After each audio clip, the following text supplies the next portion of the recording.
Hi guys, ఈలోపు మా అన్నయ్య పెళ్లి సందడి అయితే స్టార్ట్ అయిపోయింది. సో హల్దీ ఫంక్షన్ అయితే ఈరోజు ఈవినింగ్ అయితే పెట్టుకున్నాం అనమాట. ఈరోజు ఈవినింగ్ పెట్టుకున్నామా, ఫుల్ వర్షం. ఆ వర్షంలోనే డెకరేట్ చేసుకుంటున్నాం మేము. పడుతూనే ఉంది, ఎక్కడ తగ్గుతుందో ఎక్కడ చేసుకుందామని మేము ఉన్నాం తప్ప అసలు వర్షం అయితే తగ్గేదే లేదని అన్నది. వర్షం నువ్వు తగ్గకపోతే మేము ఎందుకు తగ్గుతామని చెప్పి మేము కూడా అలానే వర్షంలో డెకరేట్ చేసుకున్నాం. సో ఈలోపు ఇత్తడి బిందెలు అంటారో రాగి బిందెలు అంటారో నాకైతే పెద్దగా ఐడియా లేదు. మీకు ఏమైనా తెలిస్తే కామెంట్ సెక్షన్లో కామెంట్ చేసి నాకు చెప్పేయండి. ఈలోపు మా అన్నయ్య అయితే వచ్చేసాడు. మేము బిందులు అన్నీ డెకరేట్ చేసి పువ్వులు పెట్టేసి రెడీగా ఉంచామన్నమాట మా అన్నయ్య వచ్చేలోపు. సో ఈలోపు ఫొటోస్ అతను మీ అన్నయ్య మీద చేయి పెట్టండి అమ్మా, మీకు ఫోటో తీస్తాను అని చెప్పేసి అన్నాడు.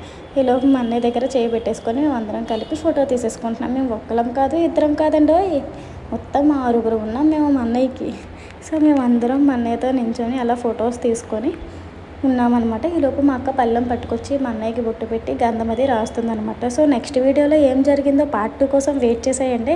లైక్ చేయండి, షేర్ చేయండి, సబ్స్క్రైబ్ చేసుకోవడం